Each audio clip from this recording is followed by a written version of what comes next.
اسرار درون آستانه شما، این مقدسات خانه شما، آبروی اهل کاشانه شما. پذیرا باشید صدای رادیو پیام با برنامه آستانه.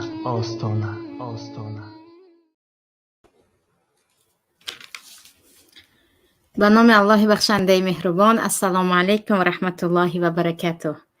شنوندگان عزیز، شکری پروردگار یکتا که باز در روز جمعه با هم در برنامه خانوادگی عائله هستیم. امروز با هم عایدی یکی از مسئله های مهمی که هم در ثبات عائله ها، هم در پرورش شخصیت همراه نجات بعضی از خواهران است صحبت میکنیم. آن هم باشد رفتار پدر با دختر یا خود رابطه پدر با دخترش چگونه باید باشد. رابطه‌ای که امروز درباره‌اش با هم صحبت میکنیم متاسفانه در اکثریت خانواده‌های مردم تاجیک کیها فوتیده است. کیهاست که این رابطه وجود ندارد بجز خورانیدن و پوشانیدن و احوال پرسی کردن. و بعضی از عائله‌های دیگری هم هستند که در آنجا تا حد رابطه وجود دارد، یعنی رفتار پدر و دختر یا معامله های گرم بین آنها وجود دارد، اما تا حدی نیست که دختر در همه مشکلی هایش بتواند به پدر خود تکیه کند. اما یک دو عائله گفتیم و یا خیلی کم عائله های هم هستند که در حقیقت پدر مثل پیامبر صلی الله علیه و سلم دختر خود را بزرگ کرده است و یا وظیفه پدری خود را انجام داده است و می تواند دخترک به هیچ مشکلی بگوید که من پدر دارم و در بسیاری از مشکلی هایم به پدر خود تکیه می کنم. پس امروز با هم عایدی رابطه صحبت میکنیم که در اکثریت خانواده ها وجود ندارد و یا تا حد وجود دارد که آن را رابطه پدر و دختری هم گفته نمی شود. فقط گفته می شود که مسئولیت پدر از جهت تأمینات مادی. پس بیایید نگاه کنیم که اگر پدر رفتار خود را با دختر در حقیقت پدرانه انجام دهد و یا در حقیقت رابطه پدر با دخترش صمیمانه باشد، این به کدام درجه بالا برآوردن دخترک برده می رساند و دخترک در شخصیت خود آینده در انتخاب شوهر و آینده در طول زندگی چه سودهای به دست می آورد. پیش از همه چه خیلی که گفته گذاشتیم، بعضی ها گمان میکنند که خود تربیه دخترک عیناً مثل تربیه پسر می باشد و یا اینکه هیچ فرقی نیست بین دختر و بین پسر. چگونه که با پسر معامله میکنی با دختر هم باید معامله داشته باشی و اینجا هیچ چیز فرقی نمی کند. علل خصوص دخترها که 18 ساله می شوند و دیگر ازدواج میکنند و به خانه دیگری می روند و اکثریت عائله ها ببخشید از آن میگویند که دختر مال ما نیست، دختر مالی دیگر است، پسر این مال ما است و باید به پسر اهمیت زیادتر دهیم. ولی آنقدر اهمیت تربیه دختر در شریعت مهم است و حتی به پسر نگاه کرده زیادتر اهمیت میخواهد که پیامبر صلی الله علیه و سلم بارها در احادیث خود در این بابت تاکید کرده‌اند. از جمله این احادیث حدیثی هست که در مسند امام احمد آمده است. پیامبر صلی الله علیه و سلم میگویند من ولدت له ابنه فلم یعدها ولم یهنها ولم یؤثر ولده علیها ادخله الله بها جنه. هر کسی که در او دختر تولد شود و یا هر مردی که صاحب دختر شود و آن دختر را نابود نکند، چگونه که بعضی از مردها وقتی میفهمند که همسرشون حامله است و دختر در بطن مادر هست میگویند برو آن را سقط حمل کن و یا ابورت کن که من دختر نمیخواهم. و در زمان جاهلیت حتی پس از تولد هم دخترچه را میکشتند و میگفتند به ما دخترک لازم نیست. و اینجا پیامبر صلی الله علیه و سلم میگویند هر کسی که صاحب دختر شود و آن دخترچه را نابودش نکند و این چنین اهانت نکند، تو دختر هستی گویان طعنه نکند، در حقش ناعدلی نکند و این چنین پسرش را بالای این دخترک برتری ندهد، عدل را در معامله با فرزندان نگه دارد. این پسر است بالاتر می ایستد، این دختر است پایانتر می ایستد، میراث از آن پسر است، برای دختر چیزی نیست. این چنین گپها را نگوید. ادخله الله بها الجنه، به سبب همین دخترک پروردگار این مرد را داخل جنت میکند. ولی اگر به حدیث نگاه کنیم ببینید که پیامبر صلی الله علیه و سلم یک چند شرط گذاشتند. وقتی دختردار میشوی حتما باید عدل را رعایت کنی، بین پسر و بین دختر یکی را بالاتر نحسابی، که در اکثریت عائله ها پسر را بالاتر از دختر در همه معاملات، در دانش، در میراث، در حتی انتخاب همسر، در سفر، حتی در بوسه کردن و در مهیا کردن مادیات بالاتر میدانند. و این چونین مسئله دیگر میگوین لا یهینها، اهانتش نکند. دختر استی، دیگر صاحبی علم شدنت به تو چی فایده دارد؟ اصلا زن استی، برای تو انتخاب رو چی ماندن؟ هر چی من گفتم آن میشود. یعنی به دختر خود اهانت نکند. پس وقتی گفتیم دختر مثل پسر نیست، نه در معاملات، نه در بزرگ شدن، نه در مناسبت کردن با او، بیاید از اول نگاه کرده می رویم. پیش از همه عزیزان درباره زنها الله اشارت کرده می گوید و من ینشأ فی الحلیة و هو فی الخصام غیر مبین. آیا نفری که در حلیه، در زیب و زینت بزرگ می شود و او در وقتی ترچش و تلاش ها غیر مبین، واضح سخنش را گفته نمی تواند.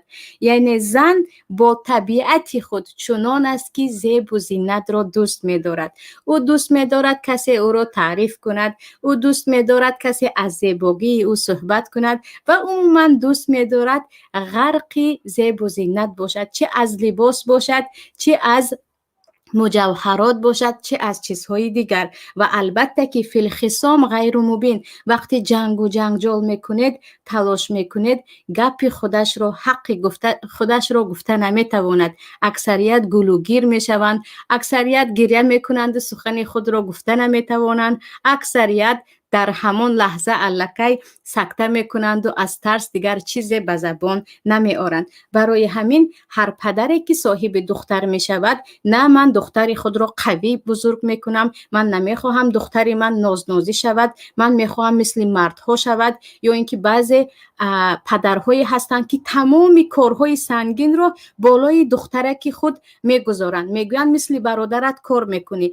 مادر بزرگ تو یا مادر من در زمانش مثل مردها کار میکرد، تو هم باید کار کنی و چیزهای دیگری که گویا که دختر مثل پسر باشد، در حالی که خود الله میگوید ولیس الذکر کالانثی، هرگز پسر مثل دختر نیست، دختر مثل پسر نیست. اینها در جسم، در اخلاق، در عموما طبیعت و احساسات از هم فرق میکنند و برای همین از اول شده وقتی دخترچه به دنیا آمد، الکی پدر بداند که با این مناسبتی که با مرد میکند، با همچون خودش تفکر دارد و چی رو میخواهد، آن را در او دیده نمیتواند و عموما دخترچه از خردی الکی دوست می دارد که کسی او را در زینت و در دیگر به زیبایی و در تعریف و در خیلی زیبا هستی بزرگش کند. و در این باره حدیث هم هست در صحیح بخاری و مسلم که بهترین نمونه ما اینجا پیامبر صلی الله علیه و سلم می باشند. خالد یکی از صحابیات جلیله که در وقتش در کودکی به حبشه هم هجرت کرده بودند، میگویند بار مرا پدرم از دستانم گرفت و به نزد پیامبر صلی الله علیه و سلم آورد و من در تن لباسی زرد داشتم. پیامبر صلی الله علیه و سلم همین که مرا دیدن سنه سنه گفتند که معنایش خیلی زیباست، چقدر خوشرو لباس داری است. سپس من انگشتر پیامبر را گرفتم و با آن بازی کردم تا اینکه پدرم به من گفت انگشتر رو به دست پیامبر برگردان. در آن وقت انگشتر پیامبر خیلی مهم بود، چون با آن ختم میزدن، به گفته خودمون پیچت میزدن، یک چیزی مهم بود. ولیکن پیامبر صلی الله علیه و سلم از آن که میدونند که دخترچه چون این چیزها رو دوست میدارد، به دستش دادن بازی کند. سپس پدرم به من گفت که آن را برگردان به خود پیامبر بده. پیامبر باشند به پدرم گفتن دعها، به حالش بگذار بازی کند. سپس پس از مدت به نزد پیامبر آمدم که گشته و برگشته به من گفتن اله عمرت دراز گردد، که این دعای پیامبر بود.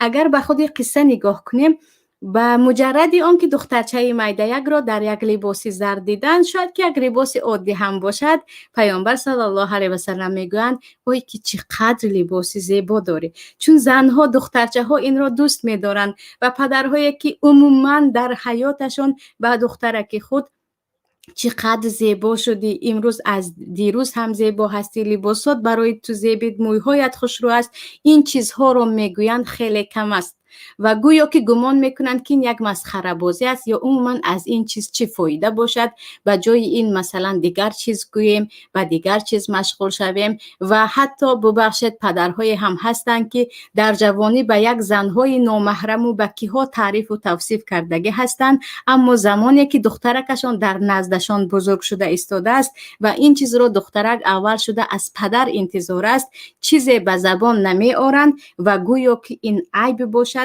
و یا اینکه این چیز رو گفتن اصلا گناه باشد. پس از خورده باید پدر بداند که دختر مثل پسر نیست، در معاملات، در تعریف کردن، در مهیا کردن حیات دختر. و اینجا از مسئله های مهم دیگر که درباره دخترچه ها باید بگویم عزیزان، این مسئله رابطه پدر با دخترچه های نورس می باشد. اگر با کدام پژوهش نگاه نکنیم و یا اینکه با کدام آمار نگاه نکنیم، هر جایی که در آنجا رابطه پدر با دختر قوی است یا خود معامله پدر با دختر خود مثل یک دوست است، از احوالش میپرسد، برایش مشورت میدهد، مصلحت میدهد و دخترک نترسیده آزادانه فکر خود را به پدر بیان میکند، در آنجا عشق عاشقی بازی و دوست پسر پیدا کردن و رابطه های نامشروع تقریبا وجود ندارد. و هر جایی که یا هر عائله که در آنجا پدر از دختر خود دور باشد یا به آن که خیلی دیکتاتور و ظالم است، هرگز به کسی سخنی کسی رو گوش نمی کند و حق سخن کردن به کسی نمی دهد، یا اینکه همیشه مشغول کار است یا در مسافرت است، یا اینکه عموما در عائله پدر بزرگ شده است که این چنین معامله یا خود اخلاق را ندارد. در این وقت دخترچه وقتی محبتی کافی رو از پدری خود، از خانواده خود نمیگیرد که علل خصوص در آوان نورسی وقتی دخترک دیگر 13 14 15 ساله می شود، خواه و نخواه طبیعت آفریده پروردگار این است که دخترک می خواهد از طرف جنس مقابل برای خود یک امن و امان پیدا کند، نفری که او را حمایت کند، نفری که به سخنهایش گوش کند، نفری که او را دستگیری کرده تواند. و اگر پدری خود را پیدا نکرد، در اینجا البته که او به جستجوی مرد دیگری بیگانه می افتد. و خودم به چشمم شاهد هستم که چقدر خواهرکایی که دانشجو هستند، 20 ساله هستند، 21 ساله، 18 ساله هستند، وقتی درباره دوست پسر یا چیز دیگر سوال میکنند و میگیم این مسئله نامشروع است و سبب چه بود، اکثریتشان جواب میدهند که من از خردی در نزد پدر نه حق صحبت کردن داشتم، نه هیچ محبت و مهر از پدر دیدم. برای همین و مجردی آن که کمی بزرگ شدم، دیگر به یکی از همسنفان خود و یا به یک نفر دیگر دل بستم و در حالی که آن نفر آیا در حقیقت شما را دوست می‌دارد و یا در حقیقت آیا یک انسانی به انصاف و عادل است، هیچ کس نمی‌داند. برای همین در این مسئله باید خیلی جدی بود، برای آنکه دخترک اگر با پدرش رابطه اش خوب باشد، با پدرش خیلی که گفتیم آزاد سخن کند، در بعض مسئله ها مشورت گیرد، او حتی مناسبت کردن با مردها رو و شناختن عموما طبیعت مردها رو می آموزد و در وقت انتخاب شوهر هم هرگز خطا نمی کند، برای آنکه الکی او با پدرش بسیارتر صحبت کرده است، الکی او می داند که کدام خصلت ها رو مردها دارا هستند و در کدام مسئله ها خیلی زیاد اکثریت مردها که یک نکته مشترک دارند، زیاد قهرشان می کند و چی چیزها رو دوست می دارند و چی چیزها رو بد میبینند. برعکس دخترکانی که عموما با پدر معامله خوب ندارند و هرگز بعضی ها حتی فخر کرده میگویند که هرگز رو به رو با پدر نشسته من صحبت نکردم، هرگز من به بالا نگاه کرده به چشم پدر نگاه نکردم، گویا که این یک اخلاق حمیده باشد. انا این گونه انسان ها در انتخاب هم بسیاری ها خیلی خطا میکنند، برای آنکه الکی انتخاب چی هست نمیدونن، یا در شخصیت مرد چی چیزها باید حتما باشد، چی چیزها در پدر بود، چی کمبودی ها در پدر بود که آینده این رو پیدا نکنن، این تجربه رو پیدا کرده نمیتوانند. و شاید بعضی از پدرها از آن گویند که ما که در مسافرت هستیم چگونه میتوانیم همراه دختر خود صحبت کنیم و چگونه میتوانیم از احوالش بپرسیم. البته که در دست تلفن هست، مردهایی هستند که با خش و تبار خیلی دور با یکی از دوست و یاران و همکاران خود ساعتها صحبت میکنند، با دخترک خود 1 دقیقه دخترم خوب استی، کمبودی ندارد، بازار رفتید، لباس دارد، با همین تمام میکنند. از اینکه اگه مشکلی داشته باشی به من بگو، اگر چیزی شد من اینجا هستم، از چیزی نترس، خودت رو قوی کن، مشکلی ها داشته باشی پیش از همه به کسی نگفته به من گو.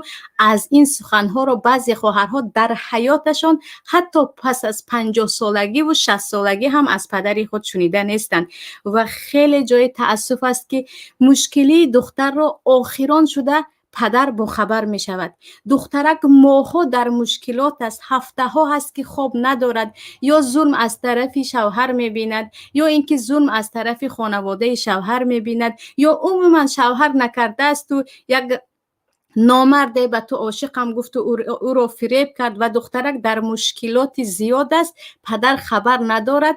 وقتی که همسایه ها با خبر شدن، عموما دیگر شایعه تمام مردم و جامعه شد، آخران شده پدر خبردار می شود و می گوید انا اکنون من با خبر شدم، در حالی که کار از کار گذشت و ننگ است برای پدر که مشکلی دخترک خود را آخران شده فهمد، در حالی که باید اولین نفری که به مشکلی دخترک خود گوش میداد یا از احوال دختر خود خبردار میشد این باید پدر باشد، که این رو میتوانیم چندین بار هم گفته بودیم که در زندگی پیامبر صلی الله علیه و سلم ببینیم. حتی مشکلی هایی که بین حضرت علی و فاطمه میشد، هیچ نترسیده حضرت فاطمه به پدر خود میگفتند که این امروز کمی جنگ و جنجال کردیم، شوهرم از خانه برآمده رفت، و یا اینکه به مجرد آن فهمیدن که پیامبر صلی الله علیه و سلم زینب دیگر به شوهری خود که در آن زمان مسلمان نشده بودند ابی‌العاص حرام است، اینها نباید زندگی کنند،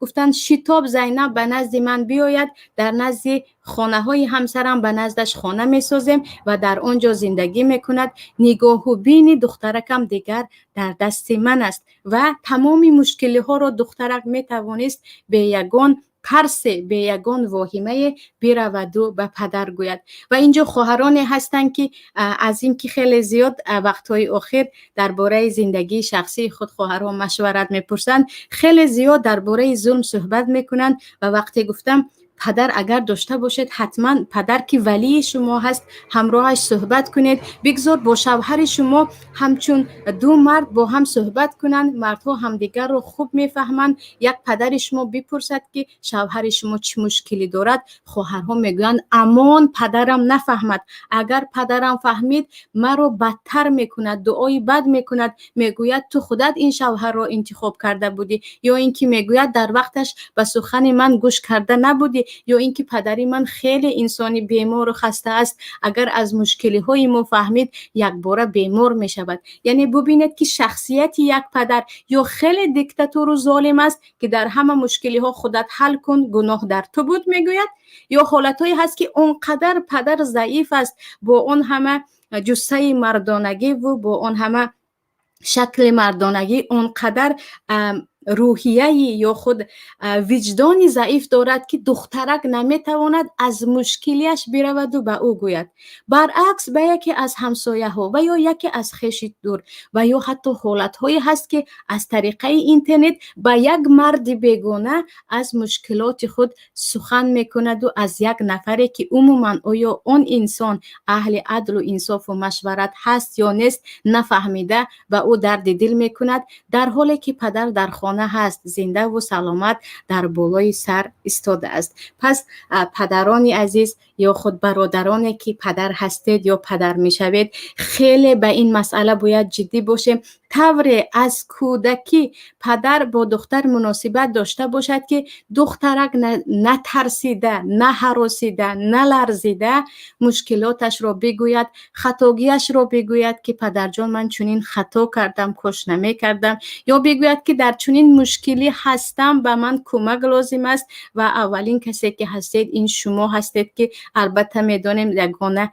مردی که نیکی میکند و این وزنه میخواهد این پدر است. در این وقت به پناهگاه خود به پدر خود برگردد، نه به نفرانی بیگانه و نه حتی به مادر که بدانید که عقل مادری یا هر کسی که زن است هرچی باشد هم محبت زنها بالاتر است. در بسیار مسئله ها به جای تفکر کردن زنها بوداد و فیغان و جنگ و جنجال مسئله رو حل کردنی می شوند که یکی دخترک آمده شکایت کرد به جای مادر حل کردن دیگر مسئله رو از بودش بدتر می کند. برعکس مردها که اول فکر می کنند، سکوت می کنند، می بینند، صد راه رو می بینند، البته نه همه لیکن اکثریت مردهای باخرت پس میگویند دخترم یا باید از این مسئله با این راه بیرون شویم یا اینکه مسئله رو با این رو حل کنیم. و اینجا خیلی که گفتیم یکی از سبب‌های اساسی این که دخترک از خردی مشکلیتش رو یا چیزهایی که نیاز دارد به پدر گفته نمیتواند. بعضی دخترچه ها از خردی هر چیزی که نیاز دارند به مادر خود میگویند از کوچکی، برای آن که در پدر همیشه یا خیلی شدت رو دیدگی هستند، خشونت رو که هر چیز گفتن نه نمی کنم، راضی نیستم، یا تو دختر هستی هنوز خرد هستی در این باره اصلا حرف نزن، یا برو به مادرت گو، یا برو به کسی دیگر گو، یا اینکه اونقدر اعتماد به پدر ندارند که میگویند هر چی گویم هم پدر طرف مرا نمیگیرد، هر چی گفتم هم پدر گفته خودش رو میکند. و حتی در وقت ازدواج در این باره چطوری که میدونیم بعضی نفرایی هستند که دیکتاتوری خود را یا حکم روایی خود را حتی در انتخاب شوهر هم بالای دختر خود روا دیده هستند، در حالی که در صحیح مسلم و بخاری و دیگر کتاب‌های سنن اومده است که وقتی خنسه دختری خدام پدرش به زوری به شوهر میدهند، این صحابی زن دویده به نزد پیامبر اومده میگوید پیامبر الله مرا پدرم به زوری به شوهر داد. پیامبر صلی الله علیه و سلم میگه نکاح رو ویران کنید چون این نکاح وجود ندارد، باید هم دختر در اینجا رضاگیش وجود داشته باشد. اینجا تو نمیتوانی از پیش خودت دخترک رو رضاگیش رو نپرسیده به کسی به شوهر دهی. و در این باره البته که حدیث های زیاد هم هست که البکر تستأذن فی نفسها و اذنها سمعتها، و دخترک را برای اجازت پرسیدن پیش از به شوهر برآوردن وقتی اجازت پرسیدید اجازت او ساکت بودن او هست، وقتی سکوت کرد دیگر او راضی می باشد. و در حدیث دیگر اگر گریه کرد بدانید که راضی نیست، یعنی رضا بودن دخترک برابر رضا بودن پدر حتمی هست. و چه خیلی که گفتم وقتی که مناسبت ها از خردی علل خصوص در وقت نورسی پدر از نزدیک با دختر خود مثل یک دوست صحبت میکند و از احوالش میپرسد و میگوید یگان چیز نیاز داری همراهت به مغازه روم یا برایت پول دهم یا بعضی سرها بین من و تو باشد مادرت نفهمد به تو هدیه دادم و از این چیزها. در این وقتها وقتی بزرگ میشود هم دخترک در انتخاب شوهر هیچ خطایی نمی کند. و اینجا خیلی قصه عجیب است که بارها خوانده هستم و هر باره که باز دوم باره به تکرار می خوانم شخصا حلاوت می برم. خیلی خواستم که شنوندگان عزیز شما هم از این قصه آگاه باشید و از خودش از رفت قصه برای خود یک پند بگیرید، قصه سعید پسر مسیب، سعید ابن مسیب و دخترشان می باشد. سعید ابن مسیب یکی از تابعین بزرگ یا کبار تابعین هستند که همچون قله بلند کوه در مدینه همیشه نمایان بودند و در وقت خلافت حضرت علی و عثمان و دیگر ابوبکر و اینها هم زندگی کردگی بودند. سعید ابن مسیب خودشون از فقهای خیلی بزرگ و همه میخواست که با سعید ابن مسیب نزدیکی داشته باشد و حتی در همان زمان مروان ابن عبدالملک یکی از خلیفه های زمان اموی بود، خواست به پسرش دختر سعید ابن مسیب را کلین کند یا گفتیم خواستگاری کند. سعید ابن مسیب عموما از مروان ابن عبدالملک شروع کرده تمام همین عائله را خوش نداشتن و میگفتن اینها ظلم کردن، بسیاری از علما رو نابود کردن و با اینها معامله اصلا خوب نداشتن.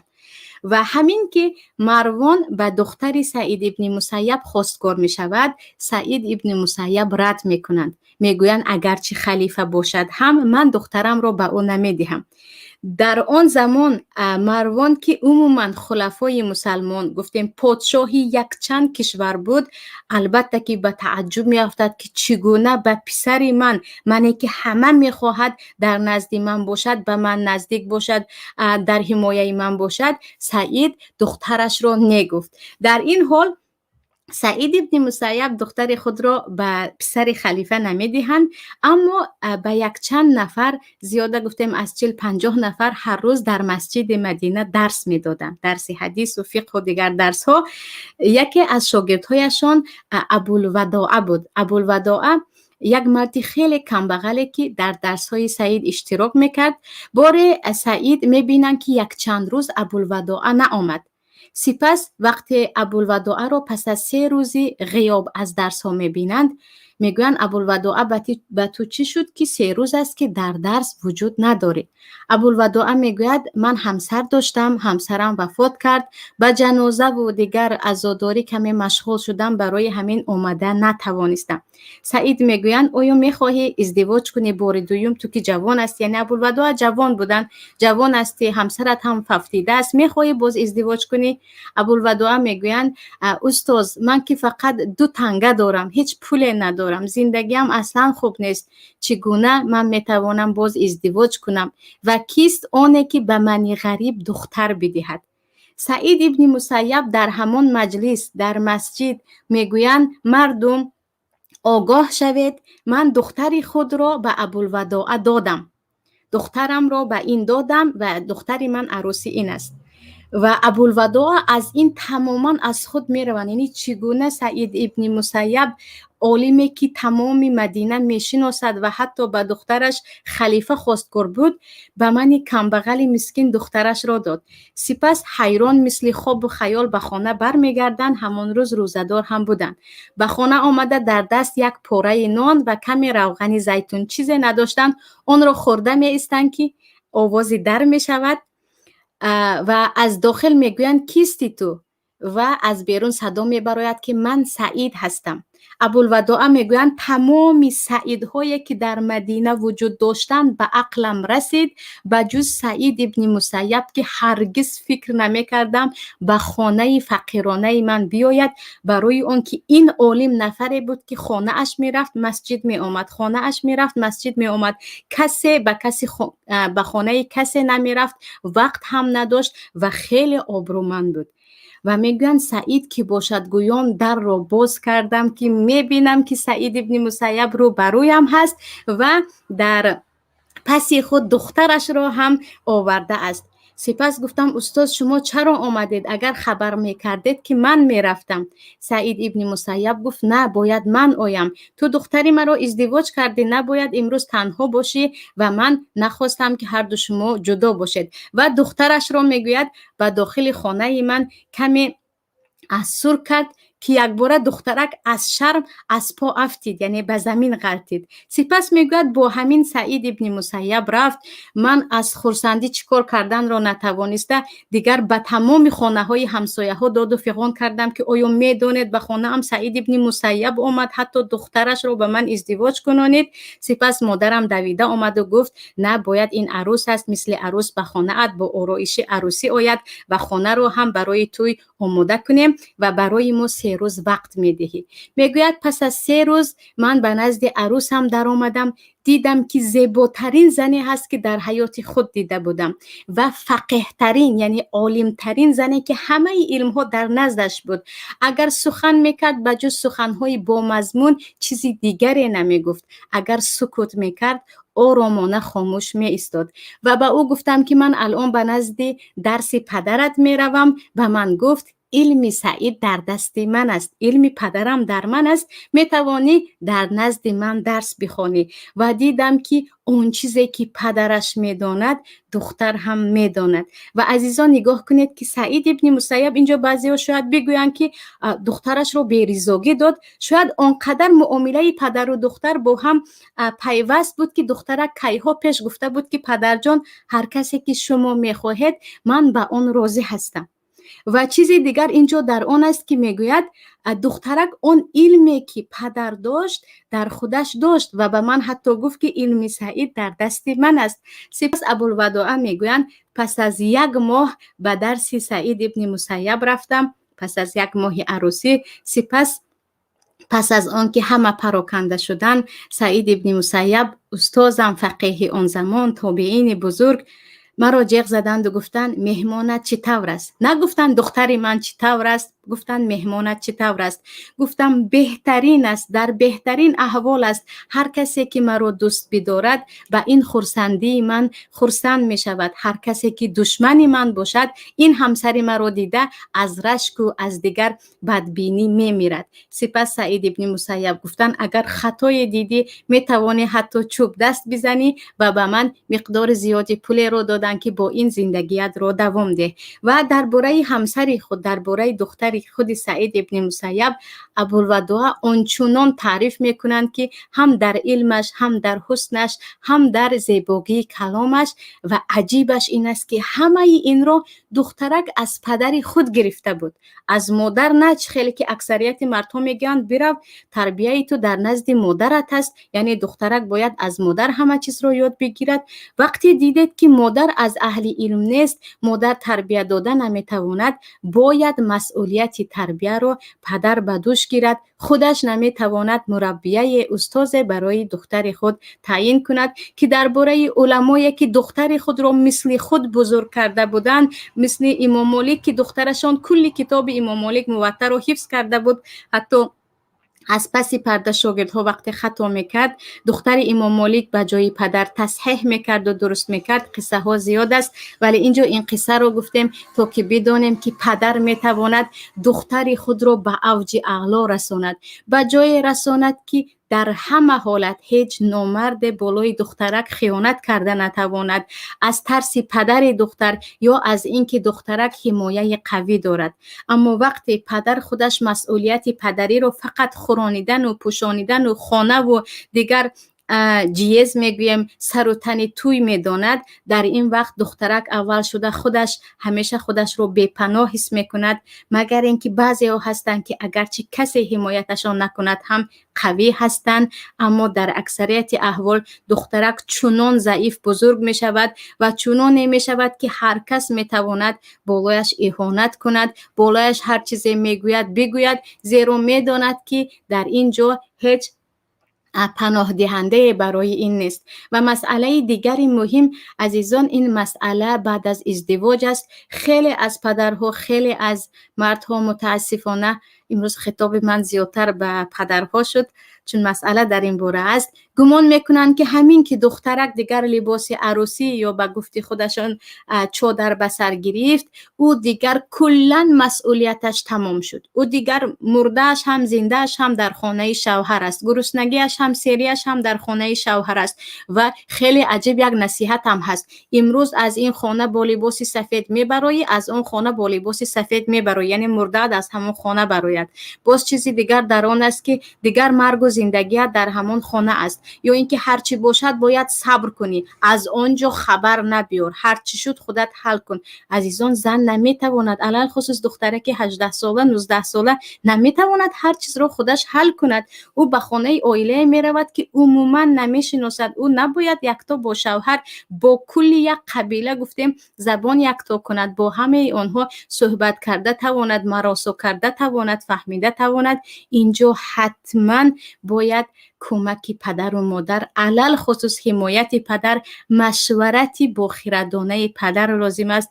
خواهشمندم برای آنکه دخترکانتان روز خود را نابود نکند، از غم به بیماری، افسردگی و دپرسیون و چیزهای دیگر گرفتار نشود، در روز عروسی به جای اینکه بگوید لباس سفید ببر کرده و برآمده از آنجا با کفن میشوی، بگوید که مشکل داری به نزد من بیا، هر حالتی که شد من در برت هستم، اگرچه تو رو اهانت کردن، چیزی گفتن، قدر ناشناسی کردن، قدر تو رو من میدانم، من پدر تو هستم، با کسی در کار نباشی هم به من در کار هستی.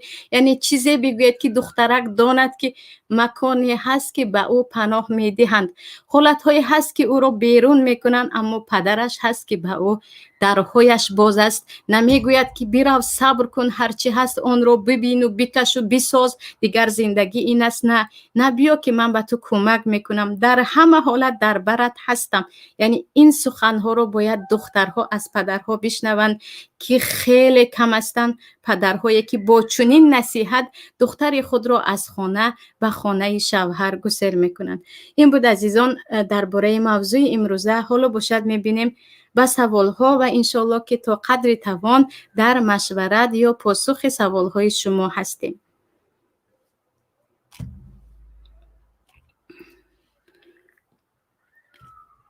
بسم الله الرحمن الرحیم. اول شده سوال یکم، اعلان برنامه رو از فیسبوک دیدم، یک حادثه به یادم آمد. یک زردشتی از افغانستان همکار داشتم و دخترش نگاهی پدری نبود، نگاههایش نگاهی پدری نبود. یک روز با نفرت به این رفتارش با نفرت به این رفتارش داشتنم را پی برده خودش گفت که فکری بد نکن، حقدارترین شخص به دخترم خودم هستم، من این رو به عذاب کلان میکنم، پرورش میکنم و باید به یگان بیگانه برآورده دهم. این گپ هوشم رو کن. فکر شما چی است؟ البته که در زردشت ها این پلیدی، ببخشید، این رسوایی وجود دارد. حتی بعضی از عائله ها تا حال زردشت پرست های ایران هم این حالت بد یا خود این عادتی قبیح پلیدی را دارند که در آنجا نکاح محرم ها وجود دارد، نکاح پدر و دختر به پناه به الله و یا برادر و خواهر، که در عموما دینی دیگر بافته شده خرافاتی زردشتی این چیز وجود دارد که نه باید نفری مسلمان با این گونه عائله ها رفت و آمد داشته باشد، نه یگان معامله دوستی داشته باشد و تا توان نفرت به چنین عائله هایی که عموما چیزی که الله ساخته است، طبیعت زنده که یا ببخشید طبیعت حلالی که الله ساخته است آن را برکنار گذاشته، دیگر نکاح محرم ها را حلال میدانند، آن هم با دین بافته خود که هیچ اساسی با شرها یا ببخشید دین های آسمانی ندارد. آیا پدر حق دارد در خردسالی دخترش او را به کسی نامزد کند؟ در این باره آره، پدر میتواند در خردسالی دختر خود را به کسی نامزد کند، اما مسئله دیگر است. اگر دخترک به بلاغت رسید و گفت که من نامزدی را برهم میزنم، او حق دارد.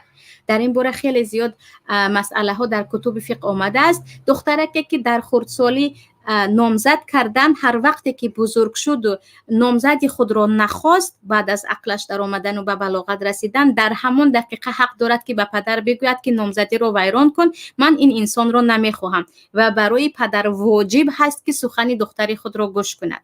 برای پدر واجب است که بگوید که اگر تو نمیخواهی من تو را به او نمیدهم. در فیسبوک سپار شد که دختر حق دارد به اجازه شوهر به زیارت پدر و مادرش رود. آیا همین گپ درست است یا نه؟ پیش از همه این را بدانید که دخترک برابر آن که همسر یک شوهر است، او دختری یک زن و یک مرد است. او دختر پدر و مادرش است که الله بارها در قرآن میگوید و بالوالدین احسانا و صاحبهما فی الدنیا معروفا ان اشکر لی ولی والدیک. بارها الله بیان میکند و ما میگوید شما به پدر و مادر خود نیکی کنید و این را فقط به پسرها نه، به دختر و به پسر میگویند. و کل علما اتفاق هستند که شوهر حق ندارد به دختر بگوید که به زیارت پدر و مادر خود نمیروی، تو نباید با پدر و مادر خود رفت و آمد کنی، نباید به آنها کمک کنی. همه اتفاق هستند که به این حق ندارد. و البته که وقت زیارت پدر و مادر اینجا یک مدتی گذشته است، آنها انتظار هستند یا بیمار هستند یا عموما من پزمان شدم تو رو دیدن میخواهم میگویند، شوهر حق ندارد که از این باز دارد، برای آنکه اینجا امر پدر و مادر آمده ایستاده است و نیکی به پدر و مادر چگونه که نیکی کردن ببخشید اطاعت شوهر هست، نیکی به پدر و مادر هم امر پروردگار است. لیکن امروز به دیداربینی رفت، فردا هم میخواهد برود، یا بعضی خواهرها هر روز میروند، یا بعضی ها دو روز پس میروند، یا بعضی ها میروند و از آنجا برمیگردند با خوی و فیل یک مشکل ایجاد میکنند. اینجا شوهر میتواند بگوید که خیلی زود زود رفته نمیستی، برای آنکه آنها به تو نیاز ندارند و وقتی تو رفته آمدی عوض میشوی. در این وقت شوهر حق دارد که باز دارد اگر هر روز رود، اما در حالتی که پدر و مادر نیاز دارند، بیماری یا اینکه بدی داربینی یا چیزی دیگر و دخترک امکانیت رفتن دارد، در اینجا شوهر حق ندارد که بگوید نمیروی. و حتی در حالتهای بیماری پدر و مادر یا در حالتهایی که خیلی ضرور است، به اجازه شوهر برایت هم هیچ گناهگار نمی شود. و یک حدیث مشهور یا ببخشید قصه مشهوری که زنی که پدرش مرد و به خاطر شوهرش به جنازه نرفت و دیگر چیزها، ببخشید در نزد جمهور علما آن حدیث ضعیف است، به آن عمل کردن نمی شود. سوال دیگر، برای چی در طرفای ما میراث رو فقط بچه آخر میگیرد؟ آیا همین از شریعت است یا نه؟ البته که از شریعت نیست. حق میراث رو یک به یک دختر، پسر، همسر، بابا، بیبی، پدر، مادر، همش رو الله در سوره نور بیان کرده است و در جای ما اساسا حق میراث رو پسر آخرین میگیرد، به خاطر آنکه پس از آن که دخترها شوهر کرده رفتند و برادرهای بزرگ خانه اشان جدا شده رفت، دیگر آنها به پدر و مادر درست نگاه نمی کنند و تمام مسئولیت نگاه و بین مادی و معنوی پدر و مادر را فرزند کنجه یا خردی با همسرش به گردن می گیرد. برای همین پدر و مادر هم می گویند این که به ما نگاه کرد، این که این همه سال در بالای سری ما بود، خانه ما رو این گیرد. و دیگر برادر و خواهرهایم میگویند که تو خورده هستی، پدر و مادر رو نگاه و بین میکنی، برای همین خانه رو به تو میدهیم. این یک عرف تاجیکستان است و در اکثریت کشورها همین این عرف هست، اما از روی شریعت هر یک نفر، حتی همسر و پدر و مادر و دیگر فرزندها، جای خودشان رو، قسم خودشان رو از میراث دارند. سوال دیگر، در همین مکتب و دانشگاه ها خواندن دختر که با بچه ها ارالش میشینند شما روا میدانید یا نه؟ در باره مکتب و دانشگاه ها اگر هیچ علاجی نباشد، این هم از نزد خودم نه، از فتوایی که در فتوای جمعیه علما بود خوانده بودم. الان که علل خصوص در کشورهای مثلا اروپا باشیم و یا در کشورهای خودمان پسا شوروی باشیم، دخترک اگر به مکتب نرود عموما بیسواد میماند و بیسوادی در زمان حاضر تماما یک بلای هست که تا آخر عمر اذیت میکشد و این چونین اگر صاحب دیپلم نباشد یا کسب هنر نباشد، در آینده هم برای پیدا کردن ریسک و یا عموما در همه جا برایش مشکل است. در اینجا آمیخته مکتب ها یا دانشگاه هایی که آمیخته هستند رفتن اجازت است، اگر دیگر دانشگاه و مکتب نباشد، اما با حفظ حجاب اسلامی و این چونین رضا بودن ولیش، پدرش، بعدن شوهرش و البته که در نزد مردها تا توان باید عفت خود را نگه دارد، اما نه به مکتب هم نرود، به دانشگاه هم نرود. گفتیم دانشگاه یا مکتب هایی که صرف زنانه هستند تقریبا در اکثریت کشورها وجود ندارند. دیگر دخترک ها از تعلیم ماندن در حاضر شرایط گفتیم از کل دنیا قفا میمانند، نمیتوانند آینده به دختر و به فرزندان خود تربیت کامل دهند، در همه حالت محتاج یک نفر میشوند. السلام علیکم و رحمت الله برکاته. میخوام با اپای مسلمه صحبت کنم. خواهش مرا با او پیوست کنید. من همینجا هستم. خواهر یا نفری که میخواهید سوال کنید، اگر سوال شخصی است میتوانید واتساپ یا تلگرام ما رو گرفته بعد با ما در تلفن هم صحبت شوید. من برنامه‌های رادیوی پیام رو گوش میکنم. در ماه رمضان سال گذشته یک برنامه خوب داشت. حالا این خیلی برنامه نیست. هرچند برنامه‌های خوب دارید، برنامه‌های اخلاقی دینیتون کم است. برای کودکان برنامه نیست. میخواستم همین شکایتم رو به شما رسانم. انشاءالله که شکایت شما قبول است. بالاش فکر میکنیم و تا میتوانیم برنامه‌های دیگر رو هم در این کانال خود یا خود در خود پیام پیاده کنیم. و متاسفانه اینجا مسئله دیگر هم هست که برای من شخصا برای من یک چند برنامه بردن و یا بسیار چیزها رو گفتن به خاطر اینکه برابری بعضی از درس ها رو در اینجا یا همراه شما برنامه بردن. مادر هستم، صاحب فرزند و صاحب شوهر و دیگر هم چند دانشجوهای دیگر دارم. خیلی وزمین است، اما کوشش میکنیم که باز برنامه‌های اخلاقی یا برنامه مهمه یا خاص برای کودکان هم انشاءالله که پیاده باشد. سوال دیگر، دختر و پدرش پرتافته رفته باشد، فقط پول فرستاده استاد اما از زن دویمش ترسیده با دخترش رفت و آمد نکند، احوال این پدر روز قیامت چی میشده باشد؟ پیش از همه پدری که به خاطر ترس از همسر، اون هم همسر دوم، دختر خودش رو یکسو میگذارد، از احوالش بیخبر است، او مسئولیت پدری خود رو اجرا نکرده ایستاده است و در روز قیامت به این جواب میدهد که الله میگوید، ببخشید پیامبر صلی الله علیه و سلم میگویند کلکم راء و کلکم مسئول عن رعیته. هر یک شما مسئول زیر دستان خود هستید. پدر مسئولیت دختر و فرزندان خود را دارد، حتی اینکه مادر دختر رو طلاق داده باشد. و در نزد بعضی از علما برای پدر فرض است که دختره که به بلوغت رسیده اش رو زیر نظارت خود گیرد، به کسی ندهد، نه حتی به مادرش، نه حتی به خویش و تبار. پدر باید دختره که به بلوغت رسیده خود رو تا به شوهر برآوردن در حمایه خود در خانه خود نگه دارد. البته که این گونه ترس عموما یک بزدلی هست و از روی شریعت هم گناه هست، بی مسئولیتی هست و این مرد یا این پدر مسئولیتی خود را انجام نداده ایستاده است که حتما باید اصلاح شود. سوال دیگر، اپا جان، من روی مادر ندیده ام، در خانه عمه ام کلان شده ام. شوهر عمه ام رو پدر میگویم. پدری خودم خانه و در دارد، زن و فرزندان دارد. دلم میخواهد اقلا یک هفته یک بار نزدش روم، یگان ساعت در پهلویش شینم. اما با آن خانه من دختر عمه هستم. پدرم مثل بیگانه نگاه میکند، هرچند به عمه ام و یزنه ام که پدر و مادرشان میگویم مهر دارم، میبینم که مهرشان به من مثل فرزند خودشان نیست. روحاً عذاب میکشم. مکتب را با بهای اعلی ختم کردم، تحصیل عالی گرفتنیم، اما خودم را تنها حس میکنم. چه مصلحت میدادید؟ پیش از همه خواهر عزیز، اگرچه پدر شما به شما با چشم‌های بیگانه نگاه میکند، بگوید این یک حسی طبیعی باشد، شاید که شما چنین حس میکنید، اما پدر هرچی باشد هم خواه و نخواه در کنج قلبش جای شما هست و میداند که شما دخترش هستید. اگرچه نخواهد هم چشم‌های بیگانه داشته باشد، هم شما زیادتر به نزدش روید، تلفن داشته باشید، تلفن کنید، بگوید پدر جان عکس‌هایت رو فرست، میخوام تو رو از نزدیک بینم، هرچی باشی پدرم هستی.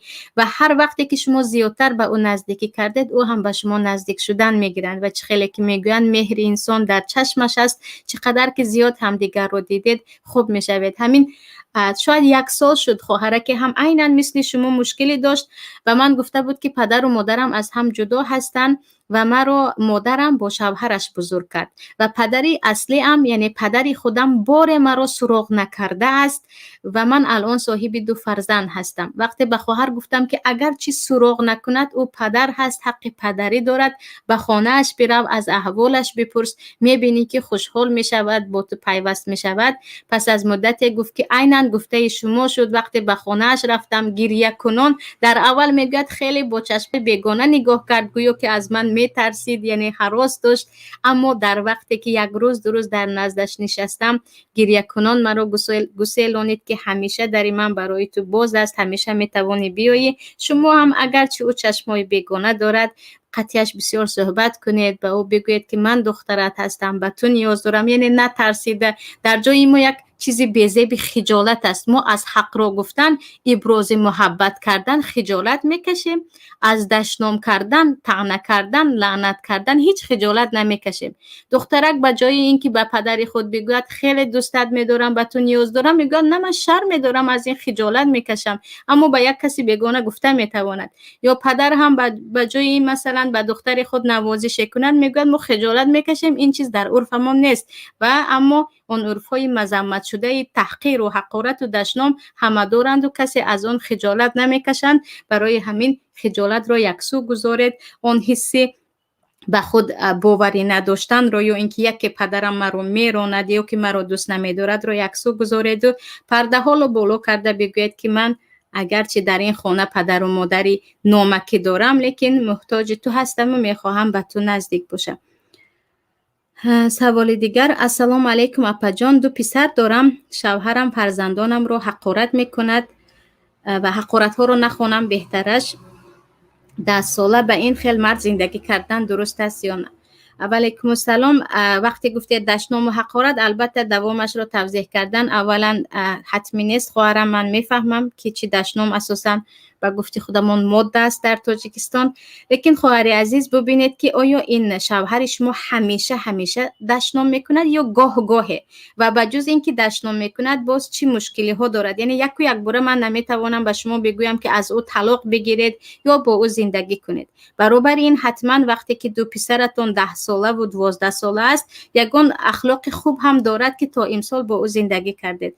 بعضی‌ها در حقیقت زبانی بد دارند، اما از جهت دیگر مثلا به راه‌های حرام دیگر نمی روند. بعضی‌ها خیلی خوش اخلاق هستند، اصلا حقارت در دهانشان نیست، اما کارهای بدی دیگر دارند. اگر اینجا ببینید که از اهل صلاح و نماز و دیگر هست و فقط همین مشکلیش دشنام است، در این وقت به فرزندان همیشه نصیحت میکنید که به گفته پدرت عموما یعنی به همین دشنامش اهمیت نده، کمی اخلاق بد دارد تو پیروی نکن، و در وقتی خیلی تبش خوب بودن به شوهرتون نصیحت میکنید. نگفتید که بجز این دشنام خیلی مسئله های زیادی دیگر دارم. در این وقت میتوانید انشالله با ما در صحبت باشید، تنها به تنها همدیگر رو خوبتر میفهمیم و تا توان یگان مصلحتی خوب داده میتوانم انشالله. دختر شوهرش زند، پدر حق دارد که رفتار از بار کند یا نه؟ اینجا اگر 2 حالت هست. گاهی می شود که از 2 طرف عیب شد، دخترک هم عیب خیلی کلان دارد، شوهر هم در این وقت جزایش را داد. اینجا زدن به معنای جزا بود و عیب در حقیقت از زن گذشت که اینجا باید دخترک عموما پنهان کند و خطاگاهش را مسئله را حل کند. اما شوهرش ظالم بود، به یگان سبب زنک را زد، یا اینکه به خاطر یگان گناهی کوچک یا عموما ناحقانه از روی ناحقی و ظلم زد و دخترک از خود دفاع کرده نمیتواند و این کار پی در پی دوام داده ایستاده است، حتما باید پدر به این دخالت کند، بفهمد که مشکلی در چی است.